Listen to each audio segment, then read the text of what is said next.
Hi guys, welcome back. Today I am answering some questions about fusion extensions that I've been asked on Instagram. I posted one of those question thingies on my story, any questions that you guys had, and I'm answering every single one that I got. And by the way, if you don't follow me on Instagram, it is just Alexis Marcia, so if you want to do that, I mean, go right ahead. I'm just going to jump right into this. I wrote everyone's questions down in the journal and answered them. And yeah, I'm not gonna sit here and talk because that's not what anyone's here for. So how much did yours cost and where did you go? Those were the two most common questions I got asked. So I went to Instant Beauty Hair Extensions in Toronto, Ontario, and I got 22-inch, 125 gram fusions in blonde. They were $825. So the prices are definitely gonna vary depending on where you go, of course. I would say if you're like me and you live in a small town but you're near a bigger city, I would definitely head into the city and look for a studio that's right for you, just because when you're in a smaller town, a lot of times things like this cost a little bit more because it's just like a more rare skill, I guess, in the area. Like there might be one or two studios that can do it. However, if you go into a bigger city, there's a studio on every single corner that can do fusion extensions, right? So sometimes it's just a little bit more up price in the small town, and that's okay. I was quoted, I think the highest one I was quoted was actually in my hometown, which was $2,500. I only found 3 studios that can do it here, and then in Toronto there was just so many to choose from. And definitely do your research. Do not just go with the cheaper studios because I have seen some horror stories. If you live in the Toronto area, I can definitely recommend Instant Beauty to you. She did a really great job. It was really fairly priced. I had a great experience there. But yeah, just make sure you're doing your research and looking at the reviews, because if there has been a horror story, it's somewhere on Facebook. Trust me. All right, are they worth the money? Depends on who you are, really. For me, I personally wouldn't get them again, but they were worth the money. I guess you could say, like, you know, they are like fused into your hair. It's an extension of your own hair, so it looks a lot more natural. I don't love the fact that you have to style them every single day. I love clip-ins because you take them out at night and it's just like you don't always have to be wearing them. But with fusions, your hair can get like frizzy and separate, and it's just like, I just think it's a little bit harder to manage. If you're someone who doesn't like clipping in their hair extensions every morning, it would be more worth it for you. And also, if you're down to straighten and curl your hair every single day, they're right for you. The next question that I got asked the most, which I have so many things to say about this, is like, what was the worst part about having them and what was the best part about having them? So the best part about having fusions for me was just having long hair all the time, obviously, and they were gorgeous. Cons, they are itchy for like the first 3 weeks, which everyone warned me about. Like everyone who had fusion extension was like, so hard to sleep sometimes because they're itchy, and I was like, no, they're not. Why would they be itchy? They're itchy because they pull on your hair a little bit for the first couple weeks because they are a little bit tight to your scalp, I guess. That's what I found on Google. But yeah, it annoyed me to no end when I would like be trying to sleep and my head was itchy. What's next? How long did they last? Mine lasted, I got them done on August 30th, and then they got taken out the weekend of my birthday because I got them taken out in Montreal for a commercial shoot where I could not have extensions. So it was probably February 18th. So they did last like a good 6 months. The next question was, when did you start losing your extensions? And I actually didn't lose a single extension until I got them removed. And by the time I got them removed, they were very, very grown out. But like, even when the girl took them out, she said that they were really like nicely applied and everything like that, and she couldn't believe that I hadn't lost any yet. What was the best way to style for bed? I would say for me, my favorite way to sleep when I had them was in Dutch braids. I definitely had to wait a little bit because you have to wait for your hair to grow a little bit for them to be more flexible. Just make sure you're not sleeping with your hair down, because one time I got really drunk and in college and I slept with my hair down and I woke up with a rat's nest on like the back of my head.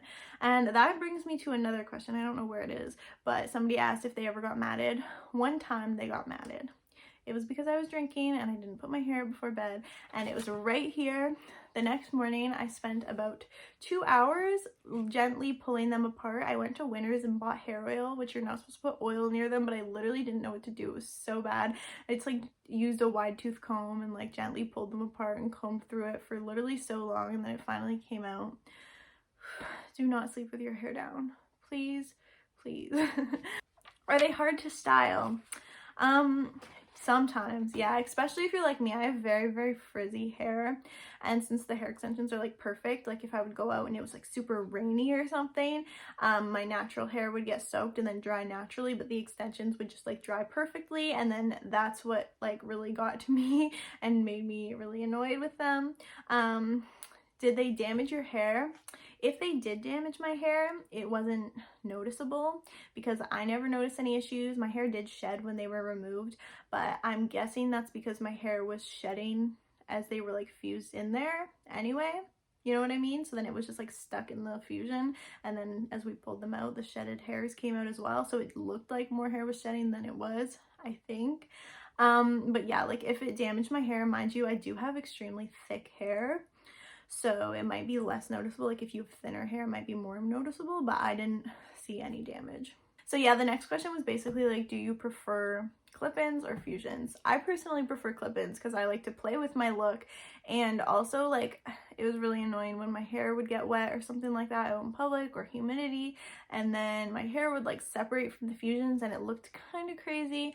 Yeah, I personally prefer clip-ins, but if you're somebody who's down to get up every single day and style that crap, go for it. All the power to you. I wish I was you. I would love to be able to have fusions again, but they're just not for me. They're a little bit hard to sleep with for the first couple weeks, so just be mindful of that. Maybe don't get them exam week.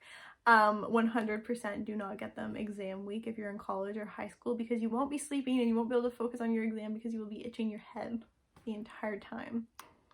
Yeah, if you guys have any other questions, let me know down below. I know a lot of people from YouTube don't follow me on Instagram, and a lot of people from Instagram don't follow me on, or don't subscribe to me on YouTube because I never post about the other one. So some of you might not have been able to ask your questions, but just ask me down below and I will answer them. Remember that I'm not a hairdresser. I'm just somebody who had fusion extensions, so this is more so personal experience answers.